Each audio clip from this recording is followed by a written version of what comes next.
A starving woman tried to sneak away, but the Duke saw her little daughter staring at his plate.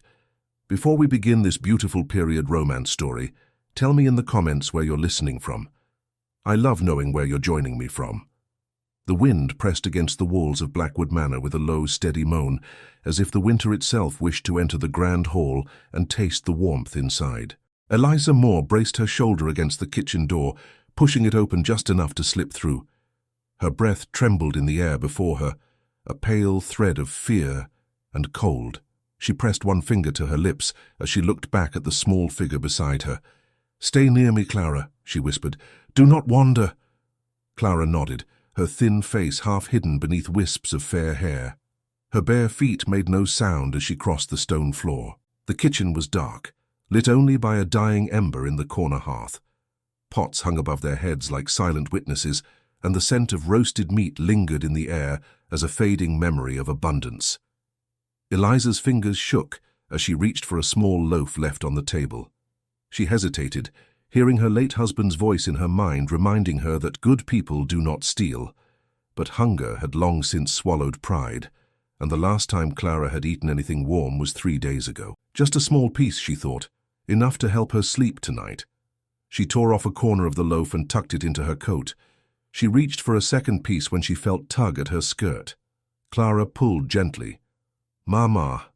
Eliza bent down quickly. "What is it?" Clara simply pointed toward the open doorway beyond the kitchen. A faint golden light seeped into the room, warm and inviting. It came from the grand dining hall. "No, sweetheart," Eliza murmured. "We must not go there. We take what we need and return quietly." But Clara's eyes stayed fixed on the light. Hunger gave her a stubborn courage she rarely possessed. She stepped forward. "Clara," Eliza whispered, catching her hand. "Please, listen to me." Yet something in Clara's expression made Eliza falter. The child's gaze held not boldness, but a simple yearning, the kind born from nights spent shivering and days spent pretending she was not hungry. Eliza felt her throat tighten. "All right," she said softly. "Only a quick look, but we say nothing, we touch nothing." She lifted Clara into her arms and approached the doorway. The hall opened before them like a world built for kings. A long table stretched across the room, covered with silver dishes and untouched food. Roasted duck, warm rolls, winter vegetables, and a thick soup sending slow ribbons of steam into the air. Eliza swallowed hard. Clara's breath caught. At the head of the table sat a solitary man. Duke Henry Ashford did not notice them at first. His dark hair fell slightly over his brow, and his eyes were lowered as he absent-mindedly cut a piece of meat he had no intention of eating. Candles flickered along the table, struggling to soften the rigid lines of his face. He looked less like a man enjoying supper and more like one enduring it. Eliza froze. Her heart slammed against her ribs. She stepped back, hoping to retreat before he saw them. But the wooden floor betrayed her with a sharp creak. Henry's knife paused, his head lifted slowly. Eliza felt the air disappear from her lungs. She turned Clara behind her instinctively, shielding her with both arms. "I'm so sorry, Your Grace," she whispered, struggling to form the words. "We're leaving, we meant no harm." But Henry did not look at her. His gaze had fallen on Clara. The child peered around Eliza's elbow, drawn by the warm scent of food. Her blue eyes widened as she stared at the feast before her, eyes that held exhaustion so deep it seemed older than the child herself. Henry sat perfectly still, as if time had halted in the room. The glow of the candles caught the outline of Clara's small face, revealing how thin she had grown, how pale, how fragile. The sight struck him with unexpected force. "How long has she been hungry?" he asked quietly. Eliza's lips trembled. "She's fine, Your Grace." Clara shifted, almost embarrassed to be looked at directly. Henry rose from his chair. "She is not fine." His voice held no accusation, only a weight of concern that made Eliza's eyes sting. "We'll go," she insisted. "Please let us leave in peace." Henry shook his head. "You will not walk back into the cold tonight." Eliza's instinct was to argue, but Clara leaned her head against her sleeve, exhausted beyond her years.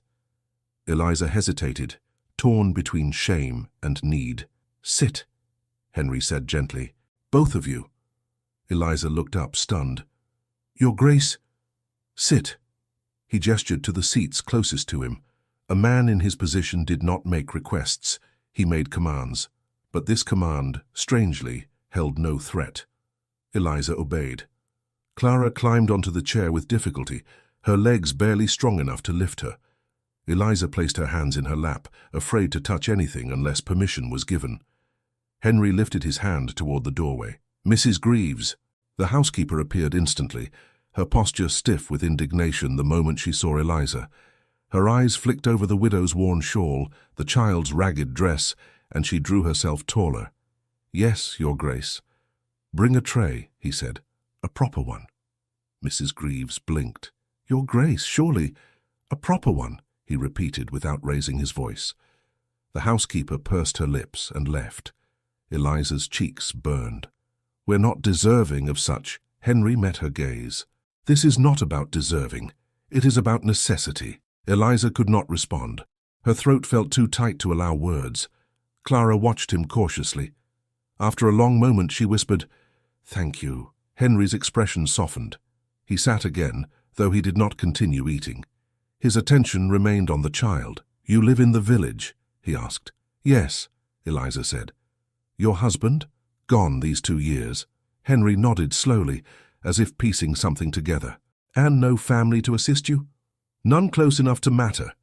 Before Henry could ask more, Mrs. Greaves returned, carrying a tray heavy with warm food. She set it before Clara, with a stiffness that betrayed her disapproval. Clara stared at the meal, as if afraid it might vanish. Eliza gave a small nod. Only then did Clara begin to eat. Slowly at first, then with increasing urgency. Henry watched, quietly grateful she no longer looked at his plate. Eliza lowered her gaze, unable to endure the weight of her gratitude. "This kindness, I don't know how to repay it." "Kindness," he murmured. "An unusual word for a duke, I suppose." "Not unusual," Eliza whispered. "Just unexpected." He allowed a faint smile. "Unexpected for me as well." Clara paused long enough to lift her head. "Is all this food yours?" Henry glanced at the table. "Officially, yes." "Do you eat it all?" He hesitated. "Rarely." Clara blinked, confused. "Then why is it here?" Henry's shoulders lowered, as if the question touched something inside him. "Habit, I suppose, and expectation." Clara considered this as she returned to her meal. "Mamma says expectation can be a heavy thing." Henry's eyes lifted to Eliza, gentle but probing. "Does she?" Eliza forced a small smile. "Children hear more than we think." Henry leaned back slightly. "Indeed they do." For a moment, silence rested between them, not uncomfortable but fragile, like something forming slowly. Mrs. Greaves lingered near the doorway, watching with the tension of someone waiting for impropriety to reveal itself. When Henry noticed her stare, he dismissed her with a small gesture. She left reluctantly. Eliza exhaled, grateful for her departure. "You have angered her," Eliza murmured. "I often do," Henry replied. "She believes her duty is to preserve order, and you break order by feeding us." "Apparently." Eliza's lips curved, though only faintly. "Your servants might think me bold for stepping foot in this room." Henry shook his head. "They may think what they wish. It changes nothing." "But it reflects poorly on you," she said. "A duke seen offering charity to a stranger," he interrupted gently. "A man offering food to a hungry child." She looked at him then, not as a duke, not as a benefactor, but as a man whose kindness revealed an unexpected vulnerability. The sight unsettled her. She lowered her eyes. Clara continued eating until the plate was nearly empty. Her eyelids drooped. She leaned against her mother's arm, warm and full for the first time in weeks. "We should go," Eliza said quietly. "You have already done too much." Henry did not answer immediately. His eyes lingered on Clara's sleeping form, softening again in that strange way Eliza could not decipher. Finally he spoke. "Allow her to rest a while. The cold outside is severe." "We can manage," Eliza insisted. "You should not have to. It is our life, Your Grace. It does not have to remain so." She stared at him, startled by the note in his voice. "What are you implying?" "That circumstances can be altered." "And who would alter them?" she asked. "You?" He held her gaze. "If you allow it." Eliza's hands tightened around Clara. "We cannot accept more than a meal. We must preserve what little dignity we have left." Henry leaned forward. Dignity does not vanish with need. You speak as if you have never known need, she whispered. He paused. Something in his expression shifted, darkened, then steadied. Everyone has known it in some form. Their eyes met in a quiet exchange that lasted only a breath. But in that breath, something unspoken passed between them. An understanding, fragile but unmistakable. Eliza broke the moment first. "We will leave now." She lifted Clara into her arms. Henry rose but said nothing. He watched as Eliza carried the sleeping child toward the door. Only when she reached the threshold did he speak again. "What is your maiden name, Mrs. Moore?" Eliza paused, puzzled by the question. She turned slightly. "Turner. Eliza Turner." Henry froze. The color drained from his face. His gaze sharpened, filled suddenly with recognition. Recognition that held the weight of memory and something far more unsettling. Eliza frowned. "Your Grace." "What is it?" Henry stared at her, unable to disguise the shock tightening his features. He had seen that face before, long ago, and the memory hit him like a ghost rising. Eliza did not understand the look on the Duke's face, only that it unsettled her more than the cold beyond the manor walls. She held Clara closer, her pulse thudding as if the room itself had begun to tilt. Henry did not speak at first. He seemed caught between past and present, standing so still the candles around them flickered as if disturbed by his silence. "Your Grace," she repeated, her voice uncertain. Henry blinked, drawing himself back to the moment. "Forgive me. Your name." "It surprised me. Many people share the name Turner," Eliza said quietly. "I doubt it means anything." He hesitated. "Perhaps not." But the look in his eyes told her otherwise. Eliza tightened her shawl around Clara and turned toward the exit. Henry followed a step, but she stopped him with a raised hand. "Please, you have given us enough. Let us go." Before he could answer, a soft knock echoed from the corridor. The housekeeper appeared, her expression stern and expectant. "Your Grace," she said, with a voice sharpened by disapproval, "the staff wishes to know if you require anything further before they retire." Henry's jaw tightened. "They may retire." Mrs. Greaves's gaze slid to Eliza and Clara. "Shall I escort them out?" Eliza felt the sting of humiliation shoot up her spine. She drew herself upright, though exhaustion weighed her limbs. "We can find the door ourselves, Mrs. Greaves." The housekeeper bowed stiffly. "As you wish." Henry stepped between them. "Mrs. Greaves, a word." The housekeeper's brows lifted, but she followed him a few paces away. Their voices dropped low, though Eliza caught fragments. They entered the manor unbidden. They were hungry. "It sets a precedent," Henry cut in sharply. "A humane one." Mrs. Greaves drew back, startled. She recovered quickly, offering a tight nod. "Very well, Your Grace." He dismissed her with a look, then returned to Eliza. "You should not face such treatment. I do not expect kindness from those who owe me nothing," she replied. "It is natural." "It is not," Henry said quietly. "Not within my household." Eliza shifted Clara's weight in her arms. "Your household is not mine, nor should it be." Clara stirred, murmuring something half asleep. Henry glanced at the child with a gentle concern that deepened the ache in Eliza's chest. He took a small breath. "If you insist on leaving," he said, "then at least allow me to accompany you to the door." She wanted to refuse. She wanted to walk away without owing him anything more, yet she found herself nodding. They walked together through the long corridor, his footsteps slow and measured beside her quicker ones. As they reached the vestibule, Henry opened the heavy door. A blast of winter air swept inside, stealing the warmth from the space. Eliza shivered despite herself. Clara whimpered in her sleep. Henry frowned. "You cannot carry her all the way back to the village in this cold. We have walked through worse," Eliza murmured. "We will manage." The snow drifted down in quiet sheets, settling on the steps like a pale curtain. Henry looked toward the path leading to the village, then back at Eliza. "Come to the manor tomorrow," he said. "Let me arrange something. Food, clothing, whatever you require." Eliza shook her head slowly. "I will not be spoken of as a woman who takes advantage of a duke's charity. No one will. People already whisper when we enter a room," she said softly. "You heard the servants." Henry held her gaze. "They whisper because I have given them the wrong impression. I will correct it." "You cannot correct the world's tongue, Your Grace." No, he admitted, but I can choose not to bow to it. She wanted to believe him, but she had lived too long under the weight of rumors, pity, and judgment. She had learned that good intentions rarely protected anyone. She lowered her eyes. We should leave now. Thank you for the meal. Before Henry could answer, Mrs. Greaves appeared again, holding a lantern. Allow me to guide you to the road, Mrs. Moore. The tone was polite, yet distant, as if the housekeeper wished to make clear that Eliza no longer belonged inside the manor walls. Eliza accepted the lantern with a small nod. Henry stepped forward. Mrs. Greaves, I asked to speak with Mrs. Moore privately in the morning. See that the staff is aware. Mrs. Greaves hesitated. Of course, Your Grace. Eliza's cheeks warmed. You needn't summon me again. I do. Henry said softly. There is something important I must ask. Ask now, she whispered, but he shook his head.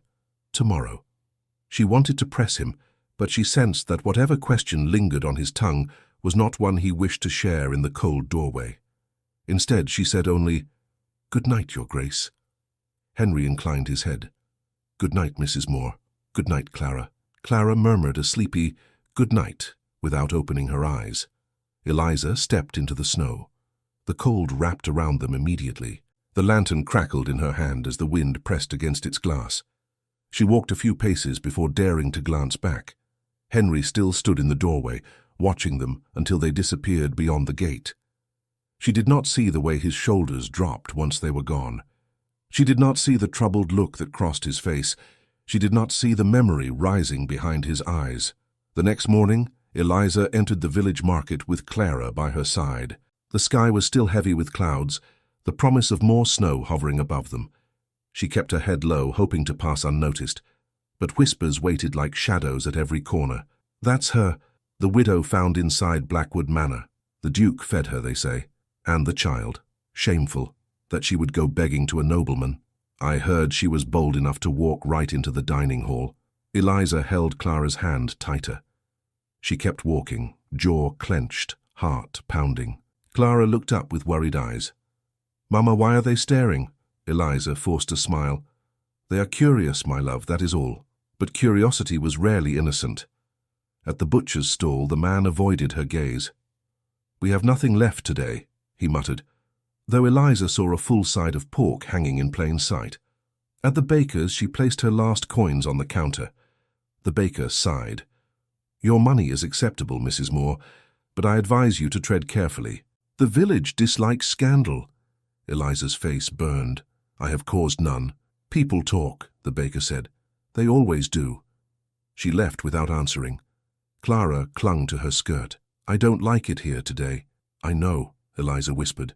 We shall go home soon. But as they crossed the square, two women stepped into their path, both wrapped in thick cloaks, both wearing expressions of delicate superiority. Mrs. Moore, one said. A word. Eliza stiffened. I have nothing to say. But we do, the other replied. It's about last night. Clara pressed against Eliza's side. Eliza inhaled slowly. Say what you must. The first woman smiled, though there was no warmth in it.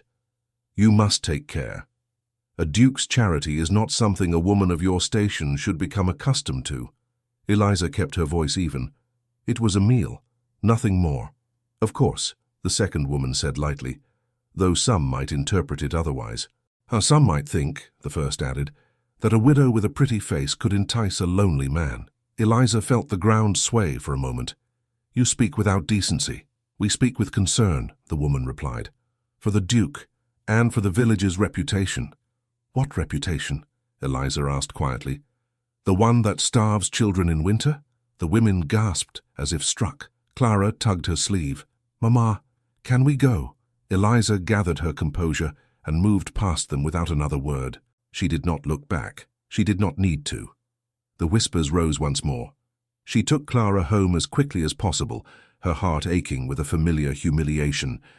She had survived worse than gossip, but she hated that her daughter had to witness it. By late afternoon, Clara grew quiet, curling under their thin blanket with a pallor that frightened Eliza.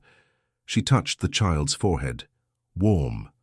Too warm. Fear crept in. Eliza Moore. The voice startled her. She looked up. Henry Ashford stood at the doorway of her small cottage, snow in his hair, a doctor beside him. She rose, breath trembling. "Your Grace, what are you doing here?" "You did not come to the manor," Henry said. "So I came to you." "But why?" He stepped forward, his voice low. "Because Clara is ill, and because there is something I must tell you." Eliza's pulse quickened. "Tell me what?" Henry inhaled to speak. But the doctor touched his arm and leaned in, whispering something urgent. Henry's face tightened. He turned to Eliza with grave eyes. "Eliza, did you know your husband once worked at Blackwood Manor?" Eliza stared at Henry, the doctor's question hanging between them like a cold breath. The room was too small, too bare, too fragile to hold such a revelation. She felt Clara's warm weight against her chest and fought the instinct to shield her from words the child could not yet understand. "Yes," Eliza whispered. "Thomas worked at the manor years ago, in the stables." "Why do you ask?" The doctor exchanged a glance with Henry, then turned to examine Clara more closely. He touched her forehead, lifted her eyelids, and pressed gently at her throat with practiced hands. Clara whimpered, half asleep. Henry stepped toward Eliza. His voice held a quiet urgency. "We found something among the estate ledgers. His name appears in a report I had not seen before." Eliza frowned. "A report?" Henry hesitated, as if choosing his words with care. "It suggests his dismissal was unfair, that he should never have been sent away." Eliza's breath caught. Her grip on Clara tightened. "Dismissed? He left because he was told there was no work." Henry's jaw tensed. "That may not have been the truth." The doctor rose, interrupting the moment. "The child has a fever brought on by cold and exhaustion. She needs warmth, broth, and rest, and someone must watch her carefully through the night." He turned to Henry. "If she worsens, send for me immediately." Eliza nodded quickly. "Thank you." The doctor gathered his things and stepped outside. Henry lingered at the door, his gaze fixed on Clara with growing concern. "May I come in?" he asked quietly. Eliza hesitated. Part of her wanted to send him away to protect what little pride she had left. But Clara's faint cough weakened her resolve. She stepped aside. Henry entered the modest cottage, his tall frame almost too large for the low ceiling and narrow walls. He looked around only briefly, taking in the sparse furniture, the cold air, the thin blankets, and his expression tightened, not with judgment, but with something far heavier: guilt, responsibility. Eliza laid Clara on their only bed and covered her with a blanket. Henry remained near the door, as if unsure he belonged in such an intimate space. "How long has she been unwell?" he asked softly. "Since morning," Eliza said. "She tried to hide it from me. She didn't want me to worry." Henry moved closer. "Children do that far too often." Eliza released a slow breath. "The villagers spoke today. Cruel things." She heard some of it. Henry closed his eyes briefly, as if absorbing the weight of her words. "I should have anticipated the gossip." "It is not your fault," Eliza said. "They look for anything to fill their days." "But you were humiliated because of me." "Not because of you, Your Grace, because of their tongues." He opened his eyes and looked at her with an earnestness she did not expect. "I will put a stop to it." "You cannot," she whispered. "No one can stop people from speaking." Henry stepped closer. "Then let them speak. I care far more about what happens in this cottage tonight." Eliza swallowed hard. "Your Grace," he shook his head. "Henry." She looked away quickly. "I should not call you that. You should call me what is comfortable for you," he said. "But I will call you Eliza." Something inside her stirred at the sound of her name on his tongue. She turned away, busying herself with a pot of water on the small stove. Henry watched silently for a moment. "Allow me to help." "You have helped enough," she replied firmly. "Not nearly enough," he said. "Not if what I discovered is true." Eliza paused, spoon in hand. "Tell me." Henry exhaled slowly. "The report states that Thomas was dismissed after refusing to lie about damaged provisions ordered by the steward at the time. The steward blamed him. The punishment fell on a man who did nothing wrong." Eliza's hand shook. "Thomas never told me." "Perhaps he was ashamed," Henry said gently. "Or perhaps he hoped to return later once tempers cooled." "He tried," she whispered. "He went back twice. They turned him away." Henry's expression darkened.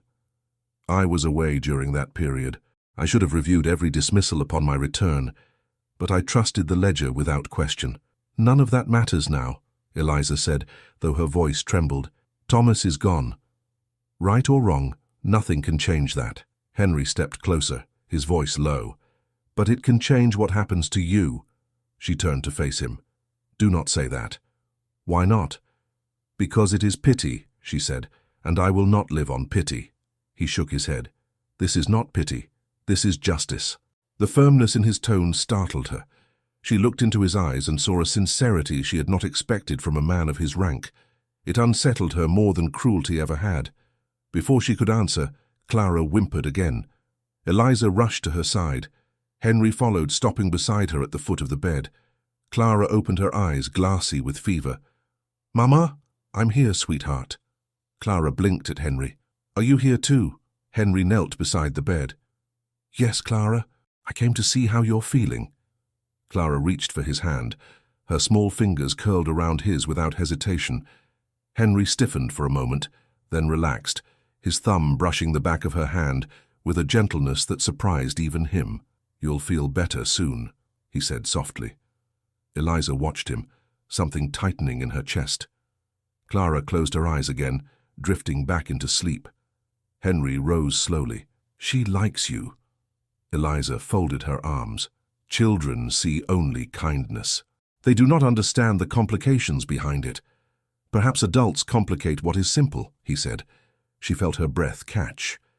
"Your Grace." "Henry," he murmured again. Footsteps sounded outside. A shadow moved past the window. Eliza stiffened. "Someone is out there." Henry stepped quickly to the door and opened it. Two villagers stood in the snow, faces shadowed, arms folded, eyes full of suspicion. One stepped forward nervously when he saw Henry. "Your Grace," the man said, dipping his head, we saw your horse outside this cottage." "And?" Henry asked calmly. "We thought, well, people are saying things in the village, about the widow, about last night." Behind him the other man added, "It's not fitting for a duke to call on a woman alone." Henry stepped out onto the snow-covered path, his voice steady but edged with authority. "Mrs. Moore is caring for an ill child. I came to bring a doctor. If that has become a matter for gossip, then the village should examine its own conscience before examining hers." The men exchanged uneasy glances. Henry continued, "I expect no more talk on this matter." The first man swallowed hard. "Yes, Your Grace." They backed away, whispering urgently to each other before disappearing into the night. Henry closed the door and turned back to Eliza. "This is what I feared." "You should not have spoken so sharply," Eliza whispered. "They will resent you. They will resent us." "I do not answer to rumors," Henry said, "and I will not allow you to be shamed for needing help." Eliza pressed her hand to her forehead. "You will only make things worse." He stepped closer. "Then let them be worse. They will not change what is right." She shook her head. "You do not understand." Henry's voice softened. "Then help me understand." She looked at him for a long moment. She saw the sincerity, the conflict, the gravity of a man caught between duty and conscience. She opened her mouth to speak, but her voice refused to form the words. Instead, she whispered, "Why are you doing this?" Henry's breath caught. "Because I saw your child look at my table as if it were a dream, and because I cannot forget it." Eliza's heart pounded. "You must forget it." "I cannot," he said. Clara whimpered again. Henry looked at the child, then at Eliza. "Eliza, come back to the manor tomorrow. Let me explain everything." "I do not know if I can," she whispered. "Please," Henry said. "There is more you must hear." Her silence stretched. Henry stepped backward toward the door. "Tomorrow morning, I will be waiting in the dining hall." He opened the door, letting the cold rush in. "Eliza," he said softly, "this concerns far more than last night." She stared at him, her heart trembling. "What does it concern?" she whispered. Henry hesitated, the candlelight casting shadows across his face. "It concerns a secret the village never learned, one that began the day your husband was dismissed." Dawn crept slowly across the sky when Eliza pushed open the cottage door and stepped outside. The cold bit at her cheeks, but her thoughts were sharper still. Clara slept at last, her fever lowered after a long night of tending. Eliza had not closed her eyes once. She could not. Henry's last words echoed in her mind, circling her like restless crows. A secret the village never learned, one that began the day your husband was dismissed. She repeated the words under her breath as she walked, unsure if she was doing the right thing by coming to the manor again, but she could not live another day with uncertainty gnawing at her ribs. She needed to know the truth, whatever it cost. When she reached Blackwood Manor, a thin layer of frost covered the steps. A footman opened the door before she could knock, as if Henry had instructed the staff to expect her. His expression held polite surprise, not contempt. That unsettled her more than disdain would have. "His Grace awaits in the dining hall," the footman said. Eliza followed the familiar corridor. The walls seemed taller in the morning light, the portraits sterner, the silence heavier. When she entered the dining hall, Henry stood near the window, his hands clasped behind his back. He turned the moment she stepped inside. "Eliza," he said with a breath of relief, "you came." "I had to," she answered. "Tell me what you meant last night." He nodded toward the table.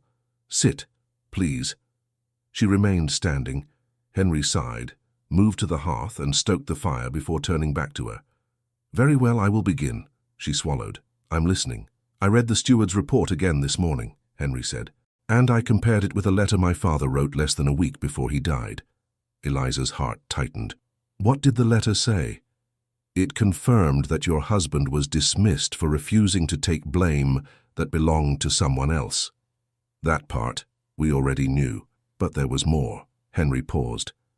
"The steward who accused him was under investigation." Eliza's breath caught. "For what?" "For selling estate goods for personal gain," Henry said. "Food, supplies, livestock, all depleted without record.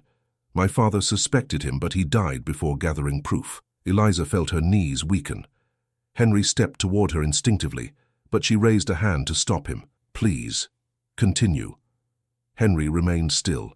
"The steward dismissed your husband to hide his own actions, and after Thomas left," his voice softened, "so did the truth." Eliza clasped her hands tightly. Her voice trembled. "Thomas never knew the reason. He believed he had failed. He carried that shame to his grave."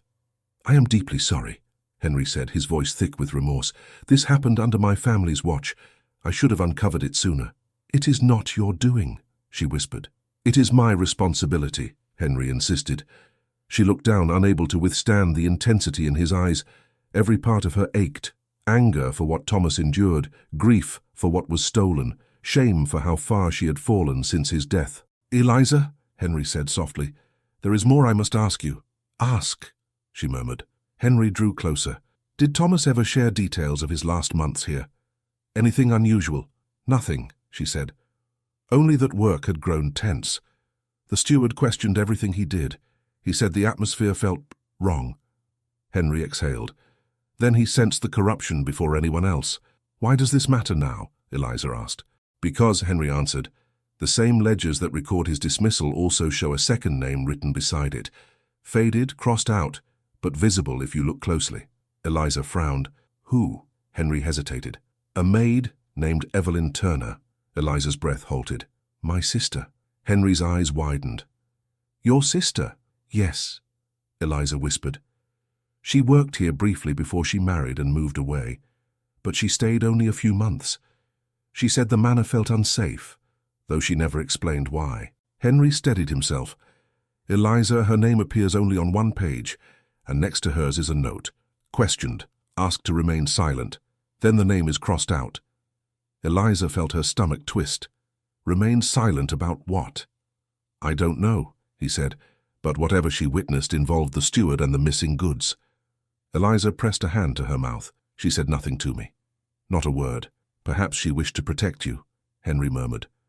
"Perhaps she feared being believed." Eliza backed away a step. "This is too much, Your Grace." "Henry," he corrected quietly. "Please, call me Henry." She shook her head. "No, I cannot." "You can," he said. "You must. The truth involves both of us now." She looked at him, breathing hard. "Why? Why does it involve you?" Henry's posture stiffened. His voice lowered. "Because part of what happened occurred during my first year as Duke. I was young, reckless. I trusted the wrong man, and I ignored warning signs I should have seen. You were not responsible for another man's corruption, Eliza said. But my neglect allowed it, Henry answered. I turned my back on duties I did not want, and your husband paid the price. Eliza wrapped her arms around herself. What do you expect me to do with this knowledge? I cannot change the past. I cannot confront a dead man. I cannot reclaim what we lost. No, Henry said, but you can be compensated, restored. Her head snapped up. I will not accept charity. This is not charity, Henry said, voice firm. This is restitution. My father meant to offer it. I will finish what he began. Why now? She whispered. Why me? Why Thomas? Henry's answer came slowly. Because I saw the consequence of our failure standing before me last night, a starving child staring at a table full of food, and because the moment I looked at your face, I remembered seeing you once before, years ago. You came to the manor with your sister. I was hardly older than 20. You laughed in the servants' corridor when you spilled tea on your apron. Eliza stared at him, startled. I don't recall. I do, Henry said. I remember because you looked at this place with such wonder, and last night you looked at it with fear. Eliza felt the heat rise to her face. You should forget such moments, Your Grace. I cannot forget them, he said quietly, and I will not forget what was done to your family. Before she could reply, hurried footsteps echoed down the corridor. Eliza turned sharply as Mrs. Greaves entered, breathless and tense. Your Grace, she said, lowering her head. Lady Beatrice has arrived. She is in the south parlour. Henry straightened. Beatrice? Why so early? She insists she must speak with you at once, the housekeeper said. It concerns your recent activities. Eliza felt a cold wave pass through her. She took a step back, instinctively withdrawing from whatever storm approached. Henry turned to her. Remain here. I will be back shortly. No, Eliza said immediately. I should leave. Not yet, Henry insisted. Please. But Mrs. Greaves's eyes flicked to Eliza with unmistakable warning. Lady Beatrice did not come alone, Your Grace. Henry frowned. What do you mean? She brought her mother. Eliza's breath hitched. Mrs. Greaves finished in a whisper, heavy with implication. They say she has come to ask whether you intend to compromise yourself further on behalf of this widow. Eliza stood frozen as the housekeeper's words settled over the room like falling ash. Compromise herself further. The accusation rang louder than the crackling fire in the hearth. She could barely breathe beneath the weight of it. Henry's expression darkened. Mrs. Greaves, show Lady Beatrice to the blue salon. I will speak with her there. Mrs. Greaves hesitated. Your Grace, she expects you at once. And she shall have me, Henry said, voice controlled but sharp at the edges. Go. The housekeeper retreated with a low bow, though her eyes flicked toward Eliza, lingering with a mixture of pity and reproach. When she disappeared down the corridor, silence closed around them. Eliza clasped her hands together tightly. I should go. This is becoming dangerous for you. Henry stepped toward her. Do you think I care what Beatrice believes? You should, Eliza said. She is your equal. She has connections, influence, and You are not beneath anyone, Henry interrupted. Eliza gave a strained laugh. The entire county would disagree. I do not answer to the county, Henry said, and I certainly do not answer to gossip. You will whether you wish to or not, she whispered. A duke cannot afford scandal. Henry exhaled, the sound heavy with frustration. Eliza, listen to me. But footsteps approached again, quick steps, sharper than Mrs. Greaves's careful tread. Eliza turned as Lady Beatrice Pennington swept into the dining hall without waiting for permission. Her entrance was graceful, deliberate, and filled with icy superiority. Her light blue gown glimmered faintly in the morning light, and her posture was as rigid as the frost outside. Behind her trailed her mother, Lady Helena Pennington, a woman whose presence filled the room with a silence more cutting than speech. Henry, Beatrice said, her voice smooth and cold, I cannot believe what I have heard. Henry's jaw tightened. Good morning, Beatrice. Good? She echoed, letting her eyes travel slowly from Henry to Eliza. I hardly think it a good morning at all. Lady Helena followed her daughter's gaze with open disdain. Your Grace, is it true you summoned a widow to your private dining hall at dawn?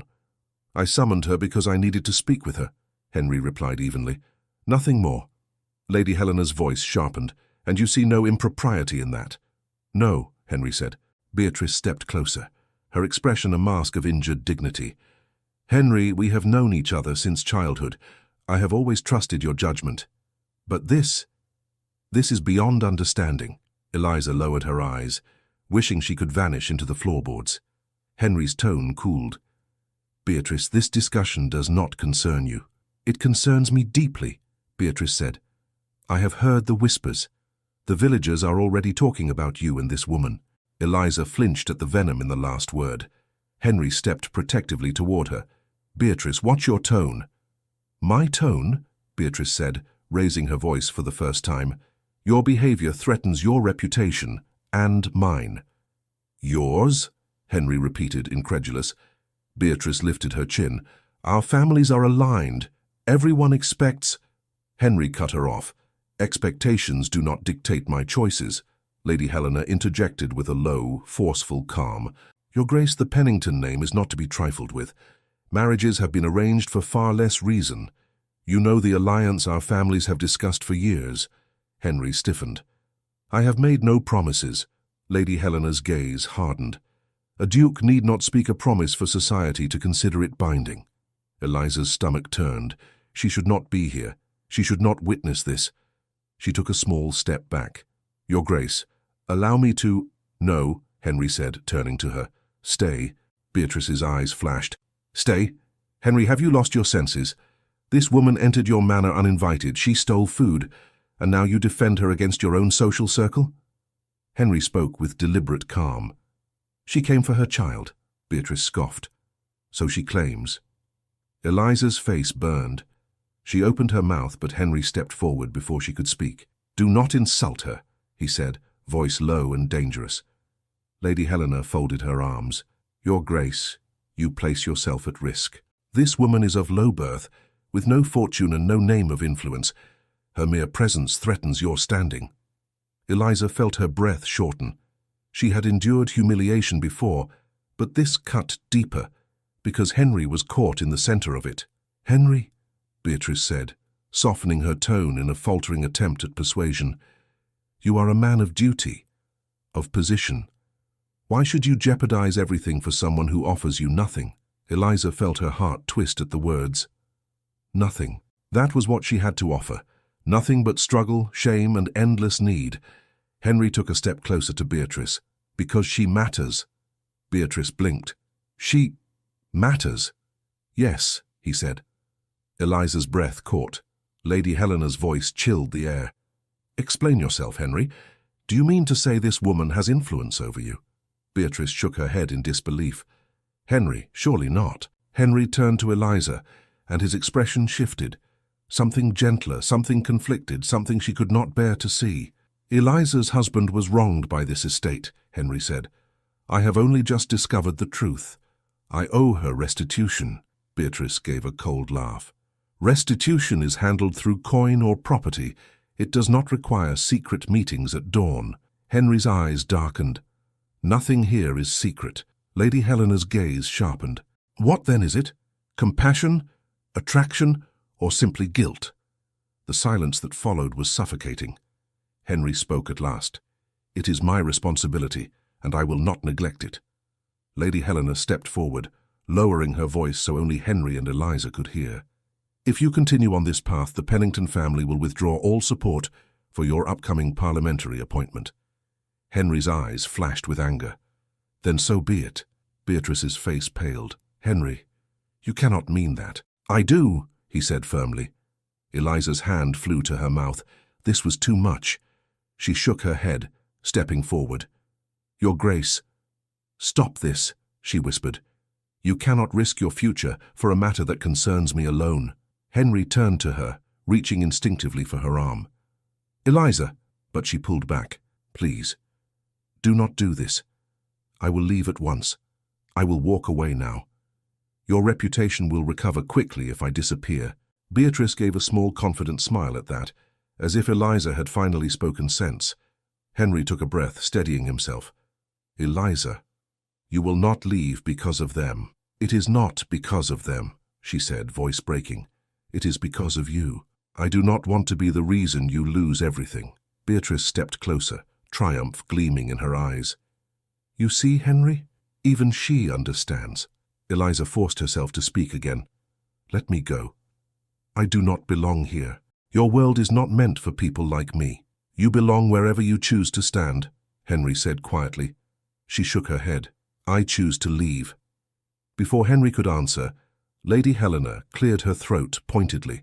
Henry, Lady Beatrice and I will wait in the south parlour. You will join us promptly. She swept from the room with her daughter close behind her.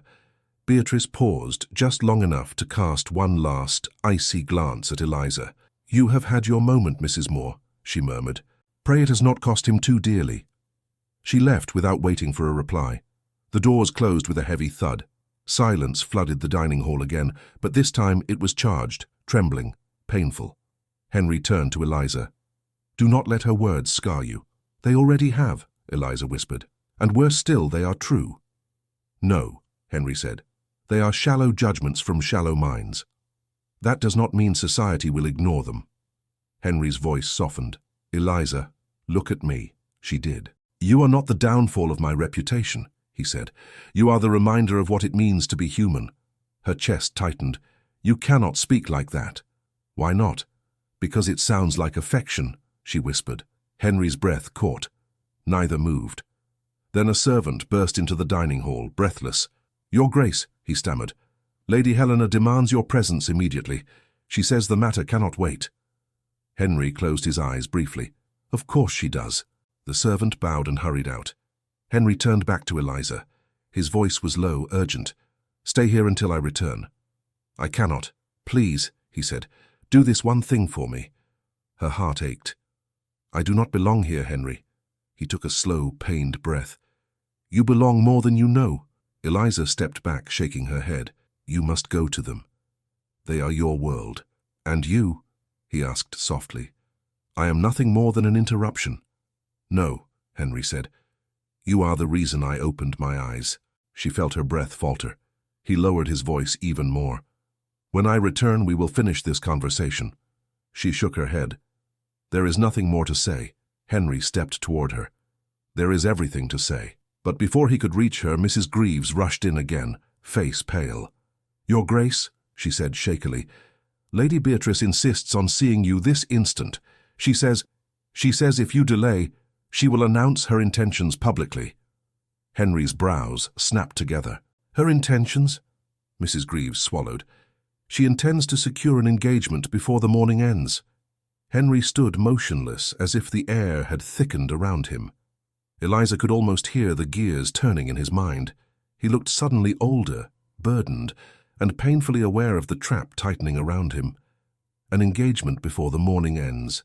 Mrs. Greaves hovered in the doorway, hands clasped as though prepared for the ceiling to collapse. She darted a nervous glance at Eliza, then stepped hastily aside, unsure whether she should remain or flee. Henry finally exhaled. That is enough. I will deal with her. Eliza stepped forward, her voice barely above a whisper. Your Grace, do not go in anger. It will only make matters worse. Henry turned to her, his expression taut. She does not dictate my life. No, Eliza said softly, but society does. Henry met her eyes. For a moment, neither spoke. The cold truth hung between them, heavier than any accusation Lady Beatrice had thrown. Mrs. Greaves cleared her throat gently. Your Grace, they are waiting. Henry squared his shoulders. Then let them wait. Another moment. He crossed the room in 3 long strides and stopped in front of Eliza. She could feel the warmth of him, despite the chill seeping through the hall. Eliza, he said quietly, before I speak to them, you must understand one thing. She held her breath. I will not enter an engagement because someone demands it. Not Beatrice, not her mother, not the entire county. She shook her head. You cannot defy them all. Yes, he replied, I can. And what then? She whispered. You know what people will say. You know what they already say. He stepped closer. I care what you say. She drew back a fraction, heart pounding. Do not make this harder. Then tell me you want me to walk away, he said. Tell me plainly that you want nothing of my help, nothing of me, and I will leave this room at once. Her lips parted, but the words would not come. Her chest ached with the weight of everything she could not say, everything she tried so desperately to bury. Henry's eyes softened, but Mrs. Greaves intruded again, wringing her hands. "Your Grace, Lady Helena is becoming impatient. She sent a footman to find you." Henry closed his eyes briefly. "Then I must go." He opened them again, and they settled on Eliza with a final, resolute warmth. "I will return." He left the dining hall with long, determined steps. Once the door closed behind him, Mrs. Greaves turned to Eliza, her expression a blend of curiosity and concern. "You must be careful," the housekeeper murmured. "A woman in your position cannot be seen lingering in the Duke's private rooms." Eliza stiffened. "I did not choose this. I did not ask for any of this." Mrs. Greaves's features softened slightly. "I believe you, but belief will not shield you from tongues sharper than winter wind." She paused. "You should go home. You have endured enough for one day." Eliza wanted to agree. Her heart pounded with the urge to flee, but something anchored her, a sense that running now would only worsen whatever storm Henry was walking into. "I will wait in the corridor," she said. "Not here." Mrs. Greaves didn't argue. She nodded toward the hallway. Eliza stepped out and closed the dining hall door behind her. The corridor seemed endless, lined with portraits whose painted eyes followed her every step. She positioned herself near a window where she could see the snowy grounds outside, hoping distance would grant her some sense of propriety. But the voices began almost immediately. Lady Beatrice's sharp tone drifted faintly from the blue salon, followed by Lady Helena's low, commanding murmur. Henry's deeper voice answered them, steady but edged with frustration. Eliza strained to listen but forced herself not to move closer. Some things were not meant for her ears, no matter how closely tied she was to the center of the conflict. Minutes stretched. 10, 15, 20. Eliza paced. Sat. Stood again. Her palms grew cold from pressing against the frosty window glass. She imagined Henry inside that room, Beatrice accusing, Lady Helena insisting, and Henry trying to protect Eliza from the very scandal she never meant to create. A door opened suddenly. Eliza jumped. Mrs. Greaves hurried toward her, skirts swishing. "Mrs. Moore," she whispered urgently, "you must stay back. Lady Beatrice is furious." Eliza swallowed hard. "What has happened?" But before the housekeeper could answer, the raised voices grew louder. "You promised nothing, Henry," Beatrice cried. "Nothing at all after years of expectation?" "I promised nothing," Henry replied, "and I will not be bound by assumptions." Eliza's breath caught. She took a small step backward, hoping not to be seen. Beatrice's mother spoke next. "You are making a mockery of everything your father built, everything your position demands." Henry's voice cooled to stone. "My father built this estate on principles of justice, not manipulation." A pause. Then Beatrice's voice, high and trembling with indignation. "Is this because of her?" Eliza froze. Henry responded without hesitation. "No, it is because of me." Eliza closed her eyes.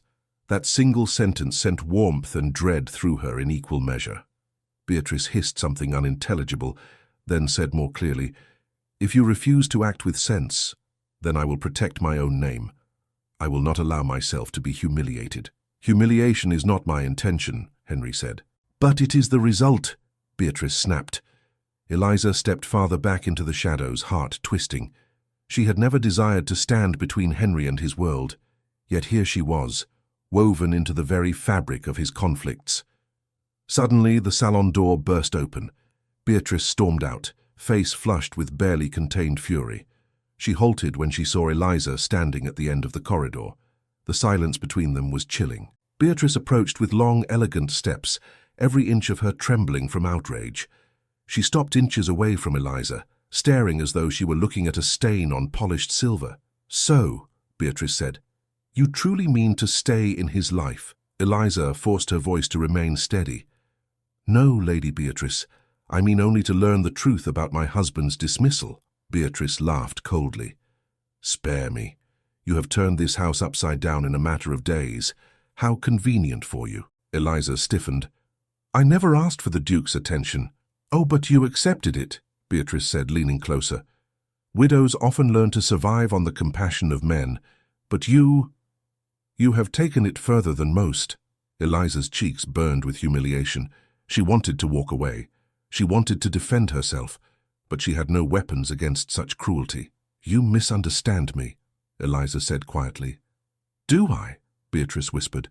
"Or do you misunderstand your place?" Before Eliza could answer, Henry appeared in the doorway behind Beatrice.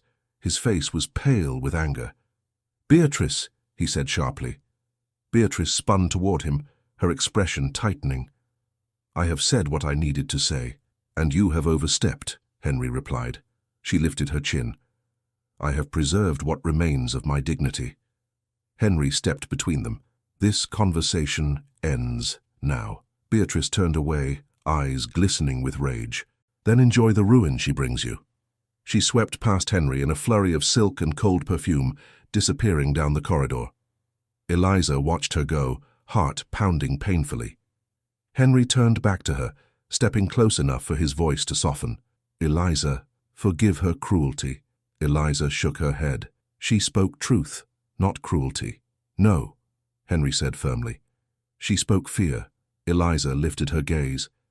"Henry, I should leave, now, before more damage is done." He reached out and caught her arm, not with force but with desperation. "Do not run from me." "I must," she whispered. "If I stay, you will be trapped in scandal. If I go, you can repair this." "I do not want to repair this," he said. "I want to repair what was done to you." She stepped back, pulling her arm free. "This is not the way," she whispered. His jaw tightened. "Then tell me what is." She wanted to.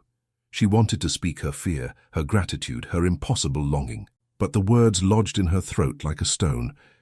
"Give me time," she breathed. Henry's expression flickered. Hope, confusion, something deeper. "Time? Yes," Eliza said. "Time to think. Time to protect my child. Time to keep both of us from drowning in this." Henry looked at her for a long moment, pain flickering across his eyes. "Eliza," he whispered. Before he could say more, a servant rushed into the corridor, panting. "Your Grace, urgent news," he said. "It is Lady Beatrice. She has gone to the village and she is speaking to everyone." Henry stiffened. "Speaking of what?" The servant swallowed hard. "Of you, and Mrs. Moore, and the supposed impropriety at Blackwood Manor." Eliza felt the ground tilt beneath her. Not even the coldest night she had endured could match the chill that swept through her chest at the servant's words. Impropriety, spoken publicly, in the village, by Lady Beatrice herself. Henry ran a hand through his hair, his breath sharp. "She left the manor without my permission." The servant nodded. "She went with her mother. They took a carriage into the village square." Eliza covered her mouth in shock. "She is telling them lies. About you, about me, about us," Henry corrected grimly. "She is doing exactly what she accused you of, placing herself as the victim in a situation she created." Mrs. Greaves wrung her hands at the end of the corridor. "Your Grace, this is dangerous. Once gossip escapes into the village, it spreads like fire." Henry turned to her. "Prepare a carriage. For you, Your Grace?" Mrs. Greaves asked. "For all of us," Henry said without hesitation. "We are going to the village." Eliza inhaled sharply. "No, I cannot go there. Not now. They already look at me with suspicion, and they will look at you with condemnation if we do nothing," Henry said. "I will not allow Lady Beatrice to define this narrative." Eliza shook her head, heart racing. "If you appear at my side, it will worsen everything. If I do not appear," he countered, "you will be alone in the center of a storm meant for both of us." Mrs. Greaves stepped forward timidly. "Your Grace, forgive me, but if you go out publicly with Mrs. Moore, you may confirm what Lady Beatrice implies." Henry's jaw clenched. "I would rather stand beside Eliza in daylight than hide in shadow for the sake of appearances." Eliza felt the breath leave her lungs. Her pulse throbbed painfully in her throat. She could not bear the intensity in his voice or the resolve in his eyes. "Henry," she whispered, "listen to her. Please. If you defend me too openly, you will make this worse." He shook his head. "I refuse to let one falsehood become the foundation of your reputation." "It is already too late," she said. "Beatrice will be believed." "Not if I speak," Henry said firmly. Eliza stepped back, her hands trembling. "You cannot confront her, not publicly, not when the entire village is watching." Henry looked at her for a long, steady moment. "I can do nothing else." The room fell silent. Mrs. Greaves slipped down the corridor, leaving them with space to speak without witnesses.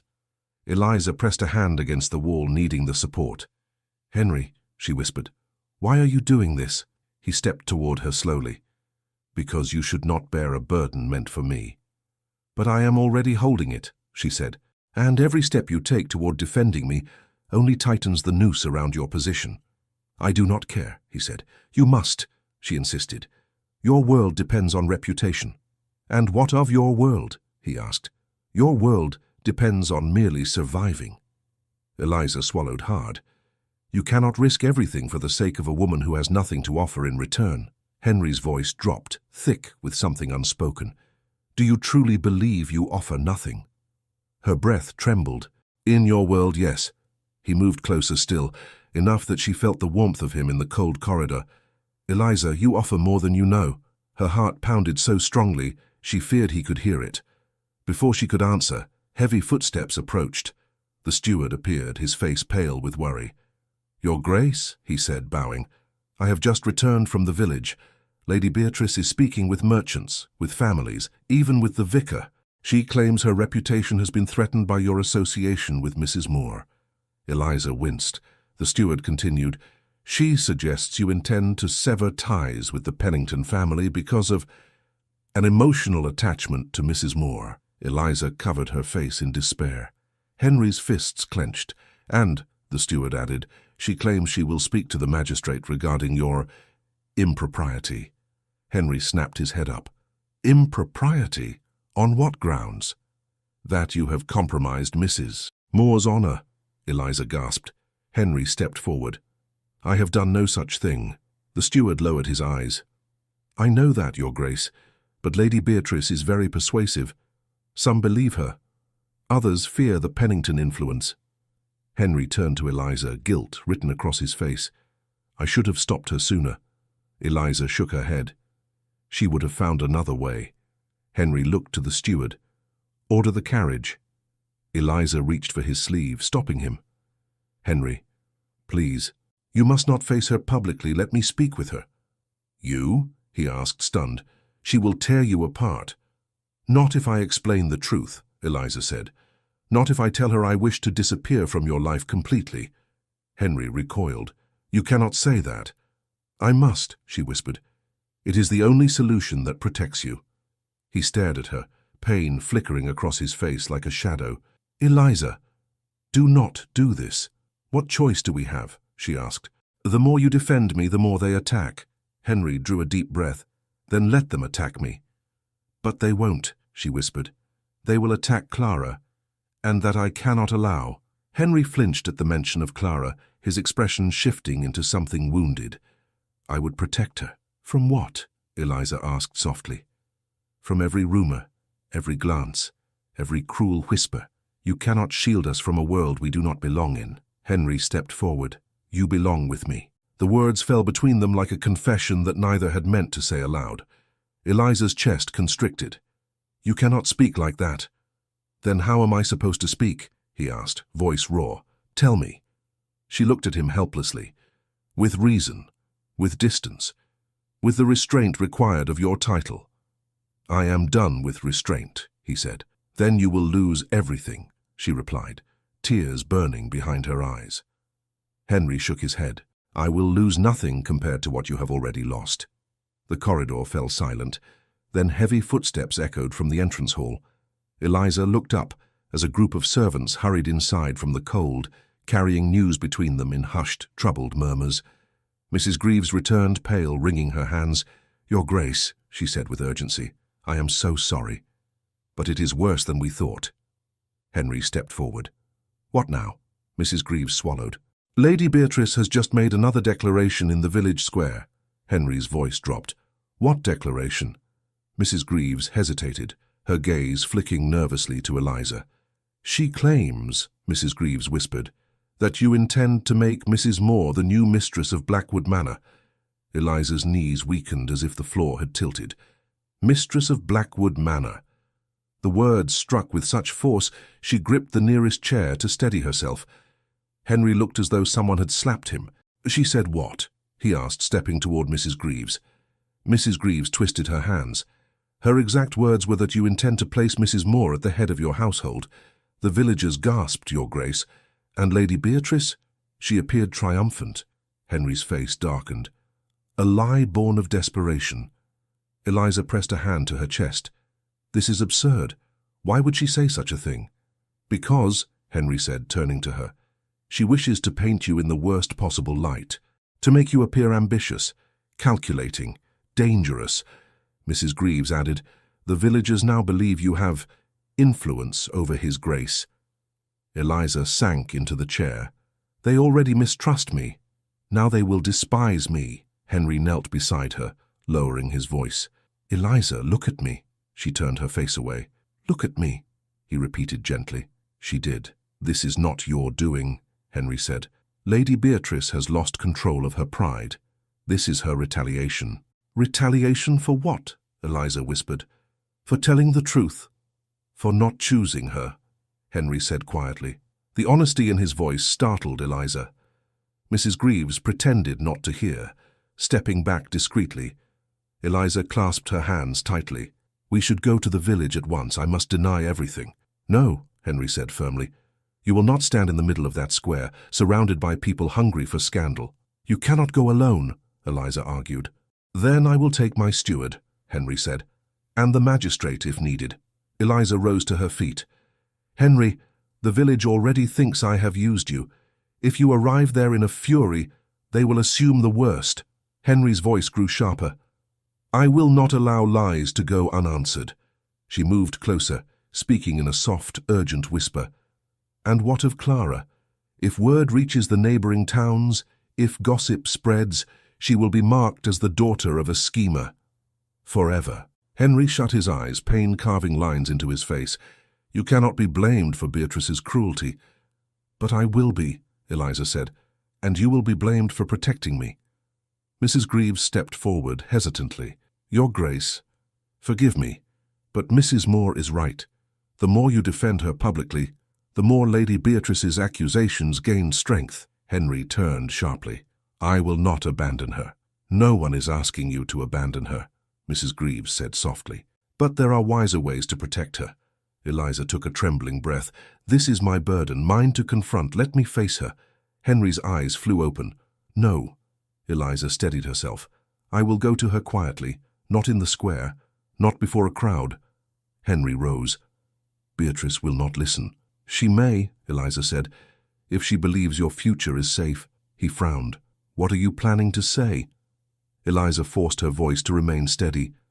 That I have no intention of remaining in your life. That you and I have nothing between us. That I accept any restitution privately and will not darken your door again. Henry stared at her as though she had struck him. Eliza, no. She looked down at her hands. It is the only way to protect Clara. And what of my wishes? He asked, his voice breaking. She forced herself not to react. Your wishes do not matter here. They matter to me, he said. She stepped back as if the words had burned her. And that is why I must leave. The pain that crossed his face was quicker than a blink, but sharp enough to hollow her chest. Before either could speak again, hurried footsteps echoed through the corridor. The steward approached, breathless. Your Grace, the village messenger is here. Henry straightened. What news? He says Lady Beatrice is no longer in the square. She has gone to visit the parson's wife. Mrs. Greaves gasped. The parson's wife? But she speaks to everyone. Eliza closed her eyes. Then the rumors will spread to every household by evening. Henry cursed under his breath, pacing to the window. Outside, the sky grew darker with approaching snowfall. Eliza watched him with a tightening heart. He looked torn between fury and helplessness. The steward added tentatively, There is more, Your Grace. The messenger overheard Lady Beatrice telling the parson's wife that Mrs. Moore has intentions of advancing herself. Eliza froze. Advancing myself? Into the Duke's household, the steward said, and that you encourage it, Your Grace. Henry turned sharply. She told them I encourage impropriety. The steward nodded. Henry ran a hand over his face. This is madness. I must stop her. Eliza stepped forward. Henry, wait. He looked at her, his chest rising with uneven breaths. Do not go after her publicly, Eliza pleaded.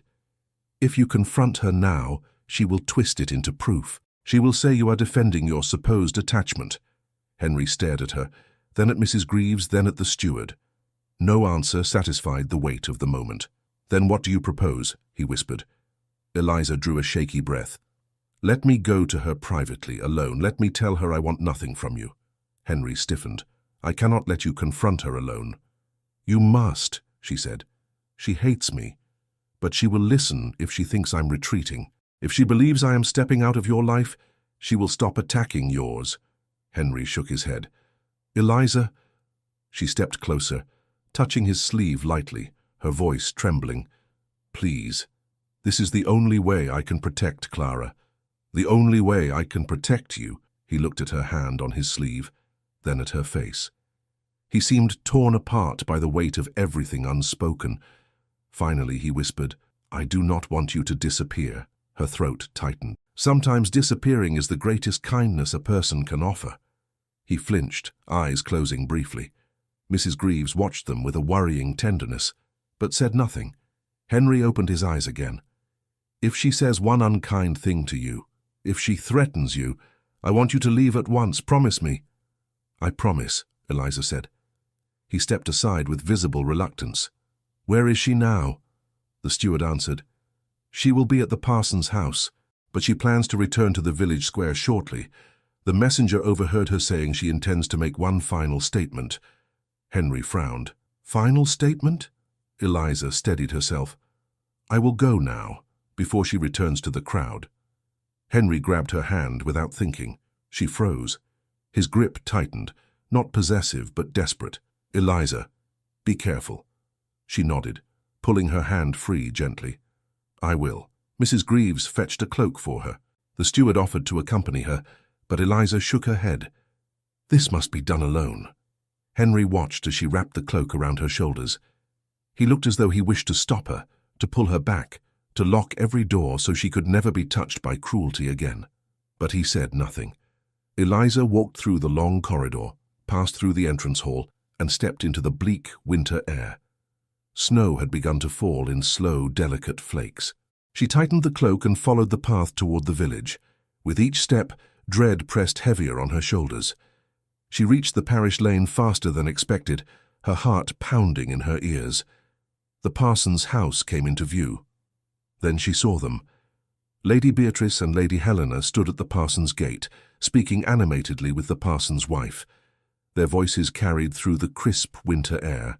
Eliza drew a breath, preparing herself. But before she could step forward, the parson's wife pointed in Eliza's direction. Lady Beatrice turned slowly. Their eyes met.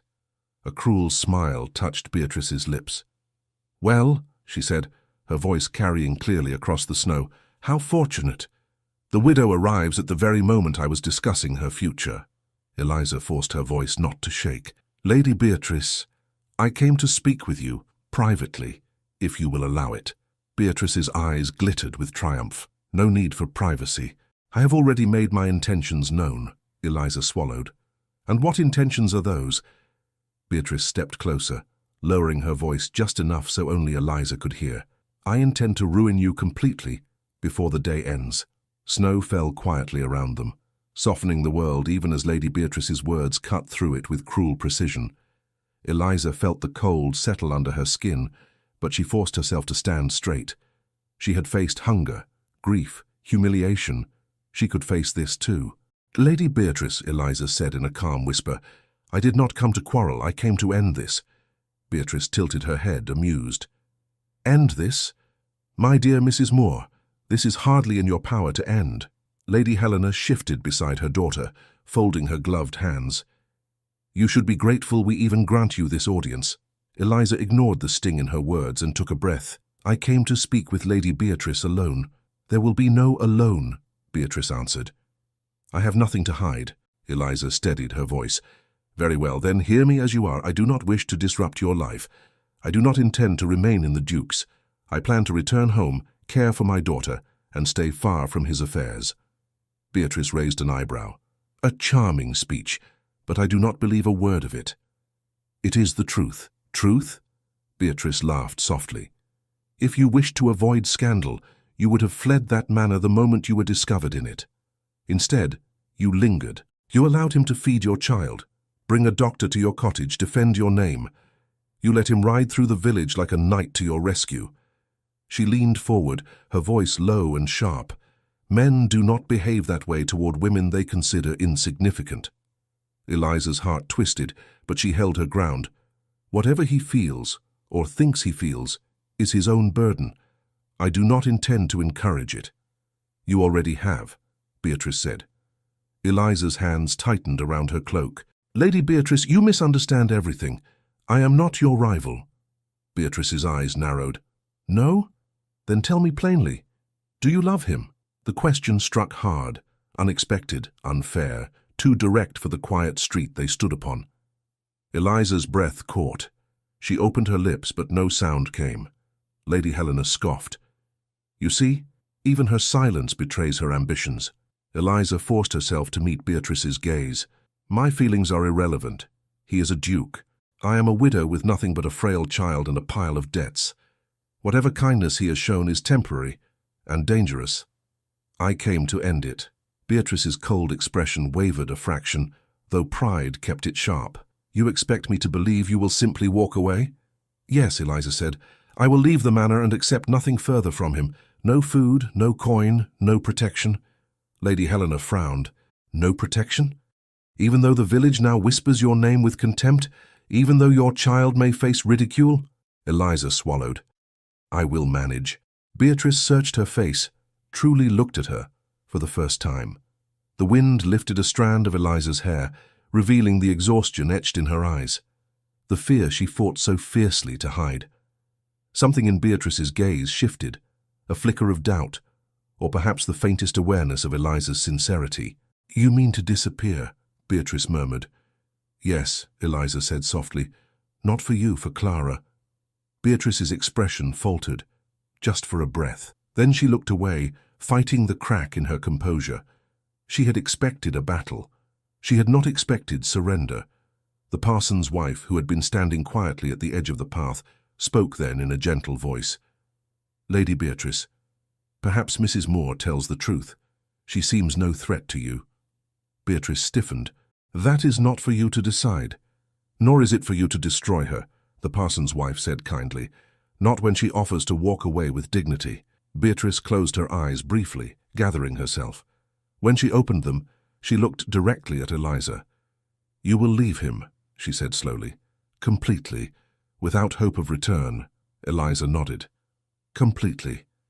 And you will not seek his aid again, Beatrice pressed. I will not. Beatrice studied her a long moment, then finally stepped back. The frost melted from her voice, though pride still held its edges. Then this matter ends here. I will speak no further of you in the village. Eliza exhaled, relief and sorrow twisting together. Thank you. Lady Helena looked displeased but said nothing more. She tugged at her daughter's sleeve. Come, Beatrice, we have lingered enough. Beatrice hesitated. Her expression softened in spite of herself. Mrs. Moore, though I despised your presence at the manor, I see now that your intentions are not malicious. I only wish... She stopped. Pride forbade the rest. Eliza finished for her quietly. You only wish your life had not been disturbed. Beatrice's lips tightened.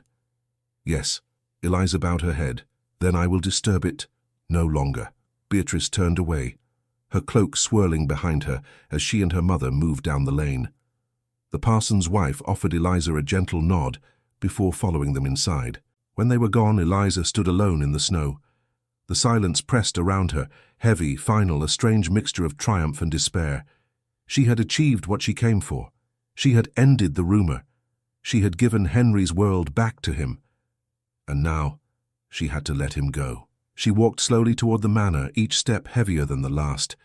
Her boots sank into the soft snow, leaving a fragile trail behind her. She did not look back. She could not. By the time she reached the manor gates, the wind had grown colder. Lanterns glowed faintly along the path, and the windows of the grand house flickered with warm firelight. It looked magnificent, untouchable. A world she had briefly stepped into, only to step back out of forever. Henry waited near the entrance, His shoulders were tense, his eyes shadowed with worry. When he saw her, he stepped forward at once. "Eliza," he said urgently. "Are you hurt? Did she speak to you harshly?" "Harshly, yes," Eliza whispered, "but I am not hurt." "What did she say?" Henry asked, searching her face. "Tell me everything." Eliza drew a slow breath. "I told her the truth." He frowned. "What truth?" "That I will not remain in your life." Henry stared at her as if she had struck him. "Eliza, I will return home after this," she continued softly. "Clara needs peace. Not rumors, not scandal, not the weight of a duke's world crushing her future." Henry shook his head. "No, this is madness." "It is mercy," she said, "for both of us." "Do you think I want mercy?" he asked. "I want you safe. I want—" She cut him off gently. "Henry, please, do not make this harder." He turned away, running a hand over his face as if trying to hold himself together. "I cannot accept this." "You must," she said. He turned back to her, voice breaking. "Eliza, do you truly believe I care so little that I will let you walk away while you are still suffering?" "We all suffer," she whispered, "but some suffering is chosen so others may be spared." Henry looked at her long and deeply. In that gaze, she saw everything he had not said. Regret, frustration, affection too powerful to disguise. She stepped closer. "You have done enough for me, for Clara, for my husband's memory. Let this be the end." Henry's throat tightened. "And what becomes of us?" Eliza smiled sadly. "There was never an us. Not truly." Henry took one final step toward her, close enough that she felt the warmth of him through the cold air. "You do not believe that?" Eliza's voice cracked. "I must." The wind carried their silence like a fragile ribbon through the snow. After a long, aching moment, Henry exhaled and lowered his eyes. "If this is what you choose, I will not stand in your way." Eliza nodded, tears burning, but not falling. "Thank you." He looked up at her again, eyes soft and wounded. "But hear me, Eliza. If ever you need me, if Clara ever needs anything, you may come to this manor without fear. No rumor, no title, no expectation will close its doors to you." She nodded again, unable to speak. Together they walked the rest of the path in silence.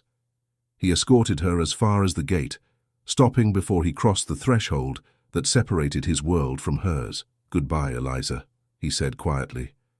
"Goodbye, Henry." She turned and walked into the snow. She did not look back until she felt the weight in her chest shift. When she finally did look, he still stood at the gate, watching her, not as a duke, not as a benefactor, as a man. She gave him one last, small nod. Then she walked away, toward her cottage, toward Clara, toward the quiet life she hoped would heal in time. Henry remained at the gate long after her figure vanished into the snowfall. And as the evening settled around Blackwood Manor, both understood that something had ended between them, quietly, painfully, and without the storm they had feared. Yet neither knew that endings sometimes carry the first fragile threads of beginnings. Snow melted slowly from the village roofs as spring crept over the land, softening the harsh edges winter had carved. Eliza Moore watched the thaw with quiet relief, knowing Clara's cough had finally faded and that the cruelest months were behind them. She spent her days mending clothes for neighboring families and helping the children at the small schoolroom the manor had reopened. Henry had insisted on rebuilding it for the village, though she kept her distance from him, honoring the promise she had made to Lady Beatrice and to herself. Weeks had passed without a single word exchanged between them. She heard of him only through hushed conversations in the market. The Duke had reformed estate wages, ensured fair distribution of food, dismissed the corrupt steward, and hosted meetings to repair relationships long neglected. The village grew warmer toward him, though a few whispers clung to older suspicions. Eliza tried not to think of him. She tried to bury the memory of his voice, the warmth of his hands, the way he had said her name. But some memories refused burial. They surfaced at the quietest moments, when she stirred a pot, when she brushed Clara's hair, when she stepped outside and saw Blackwood Manor in the distance, like a distant star she had once been foolish enough to reach for. Clara had recovered fully and spent each afternoon playing near the schoolroom. She asked about the Duke often. "Will he visit us again, Mama?" "No, sweetheart." Eliza would answer softly. He has many duties. But he said he would always come if we needed something. Eliza would smile faintly. We must learn not to need anyone. Clara didn't understand, and Eliza never explained. One mild afternoon, as clouds drifted lazily across the sky, Eliza finished a lesson with the children and stepped outside, ready to take Clara home. She found her near the fence speaking with someone, a tall figure bent slightly, listening. Eliza's breath caught. Henry. Clara beamed when she saw her mother. "Mama, look who came to visit!" Eliza steadied herself. She had prepared for this moment in countless ways, yet none seemed to help now. She walked toward them with careful steps. Henry straightened. "Good afternoon, Eliza." She hesitated. "Your Grace." He smiled faintly, a touch of sadness and something warmer beneath it. "I had hoped you would call me Henry again." She clasped her hands together. "I should not, but you once did," he said softly. She looked away, unable to hold his gaze. "That was a mistake. One of many." Clara tugged at Henry's sleeve. "You came to see us, didn't you?" Henry knelt beside her. "Indeed I did. I wanted to know how you've been." "Much better," Clara said happily. "Mama says we don't need any more help." Henry's eyes lifted to Eliza with quiet pain. "Does she?" Eliza felt her throat tighten. "You have already done more than we could ever repay. And yet," he murmured, standing. "I did not come for repayment." Eliza swallowed and forced a calm smile. "We are grateful for your kindness, truly, but it is time for us to carry our own lives." Henry nodded slowly. "I see." He paused, searching her face. "Then may I walk with you?" "Only as a friend." Eliza hesitated. A simple walk. It sounded harmless, yet her heart knew better. Still, Clara looked so hopeful, and refusing outright felt unnecessarily cruel. "Very well," she said softly. A short walk. They walked together toward the small footpath leading to the village stream. Clara ran ahead, leaving the adults in a quiet rhythm of steps and unspoken thoughts. Henry broke the silence first. "I have thought of you every day." Eliza stopped walking. "Please do not say that." "I must," he said. "It is the truth." She closed her eyes briefly. "And what good can the truth do? You know we live in two different worlds." "We do," he agreed. "But those worlds touch. They touched the night I saw Clara watching my plate, and they have touched every day since." Eliza shook her head. "The village has accepted you again. Do not destroy that by associating with me." "I am not concerned with the village," he said.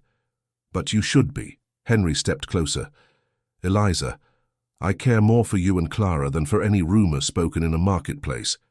Her breath trembled. "Why? Why would you care for us at all?" He spoke with gentle certainty. "Because you showed me a life outside duty, a life built on strength, love, and honesty. You made me see what I had ignored for too long, and when I tried to protect you, you protected me instead."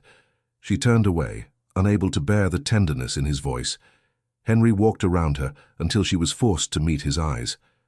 "You said once that we did not belong together," he said quietly. "Tell me now, do you still believe it?" "Yes," she whispered. "Because it is true." He nodded slowly. "Then I must ask you something difficult." She looked up warily. "Do you not care for me at all, Eliza?" She froze. Words she had buried clawed their way to the surface. She took a step back. "My feelings are irrelevant," she said. "Not to me." "They must be." Henry closed the small distance between them. "Eliza, if you tell me honestly that there is nothing in your heart, nothing at all, I will walk away this instant, and I will never trouble your peace again." She stared at him, breathless. The world seemed to shrink until nothing remained but his eyes and her racing heartbeat. "Say it," he whispered. "If it is true." She tried. She opened her mouth. She shaped the lie in her mind, but no sound came. Henry exhaled, a faint, shaking breath. "Then it is not true." Eliza turned away, her voice trembling. "I cannot stand between you and your future." "You are my future," he said softly. She looked back, startled. "You must not say such things." "I must," he said. "I came here today for one purpose, to ask you something I should have asked long ago." She shook her head, stepping back. "Henry, please, do not—" But he followed gently, his voice soft but unwavering. "Will you allow me to court you?" Her hand flew to her mouth. "You cannot. I cannot accept." "You can," he said. "And I hope you will. Your world will not accept me. Then my world will change." "No," she whispered, shaking her head. "Do not say that. A duke must uphold tradition. A duke must uphold justice," he said, "and love, and the courage to choose what is right." She felt tears sting her eyes. "And what if choosing me is wrong?" "Then I accept the consequences," he murmured. "Every one of them." Clara called from ahead, interrupting them. "Mama, Henry, come see the water." Henry reached for Eliza's hand, not with boldness, but with the softness of a man asking permission. She looked at his hand, trembling. Slowly, she placed her hand in his. They walked to the stream together. Clara threw stones into the gentle water, laughing as ripples spread across the surface. Henry watched her with affection, his thumb brushing the back of Eliza's hand, as though memorizing the feel of it. After a quiet moment, Henry spoke again. "Eliza, your fears are not unfounded. Society will speak. Some will judge. Some may never approve." She nodded. "Then why pursue what will bring you such trouble?" "Because trouble without you feels empty," he said. "But trouble with you feels like purpose."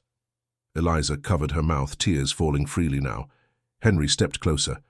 "I am not offering charity. I am offering partnership, respect, a home for Clara, a life where you stand beside me, not behind." She looked up at him, unable to speak.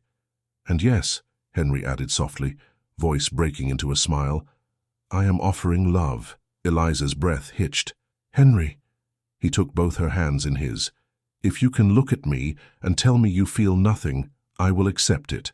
But if you feel even a fraction of what I feel, then give me the chance to prove that our lives need not be divided." Eliza wiped her tears. "I care for you. More than I should." He smiled gently. "Then let that be enough." "It is not," she whispered. "There is Clara to consider." Henry knelt to the child's height and called softly, "Clara." She turned, her cheeks pink from the cold. "Yes? May I ask you a question?" he said. She nodded eagerly. He glanced at Eliza for permission. She gave a hesitant nod. Henry smiled. "How would you feel if I were to be part of your life, every day, not just as a visitor, but as family?" Clara blinked in surprise. "You mean like a papa?" Eliza's breath caught. Henry extended his hand to Clara. "Only if you wanted that, and only if your mother wished it." Clara ran toward Eliza, tugging her sleeve excitedly. "Mama, I like him. I like him very much." Eliza knelt, pulling Clara into her arms. "Oh, my darling," Clara whispered. "I want us to be safe. With him we are safe." Eliza closed her eyes, overwhelmed. Henry approached slowly. "Eliza, may I ask properly now?" She rose, tears still shining on her cheeks. Henry took her hands again. "Will you allow me the honor of marrying you?" She stared at him, breath trembling, heart racing, the world narrowing to one man, one question, one impossible hope. At last, she whispered, "Yes." Henry exhaled as though he had been holding his breath for weeks. He pulled her gently into his arms, holding her with a tenderness that made the earth steadier beneath her feet. Clara cheered, laughing in delight. Henry stepped back, touching Eliza's face with gentle reverence. "Thank you for trusting me." She smiled through tears. "Thank you for returning to me." He kissed her forehead softly, a promise held in quiet warmth. Within weeks, the village buzzed with whispers once more, but of a different kind. Some marveled at the match, others doubted it, but all watched with curiosity as the Duke and the widow walked through town side by side, their fingers intertwined without shame. The wedding was held in a small chapel warmed by early spring sunlight. No grand orchestra, no ornate display, only sincerity, simple flowers, and the village gathered with cautious hope. Clara stood between them, holding both their hands as Henry vowed to protect and cherish them. Eliza promised to stand beside him, not as a burden or obligation, but as a partner and beloved. When they walked out of the chapel as husband and wife, villagers whispered blessings, children scattered petals, and Clara clapped in joy. Henry leaned close to Eliza as they stepped into the sunlight. "My love," he whispered, "our lives begin anew now." Eliza smiled, her heart full and steady. Yes, and this time we walked together. Henry lifted her hand and pressed a tender kiss to it, eyes shining with quiet devotion. They walked toward Blackwood Manor, no longer separated by rank or fear or rumor, but bound by choice, by courage, and by love that had grown in the coldest season and blossomed into spring. At last Eliza understood that redemption was not a miracle, but a hand extended in the darkness. And she had taken it. Thank you so much for listening to this story all the way to the end. We hope it moved you as much as it moved us while telling it. We'd love to hear your thoughts. Leave us a comment telling us where you're listening from and what you like the most. Rate this story from 0 to 10. What score would you give it? If you enjoyed this story, don't forget to subscribe to the channel and leave a like as a show of support. That really motivates us to keep creating and sharing more stories, full of emotion and life lessons. And before we go, we want to remind you that an exciting and heartwarming story recommendation will appear on the final screen. If you'd like to enjoy it, just click on the video. Thank you once again for being here, and we'll see you in the next story.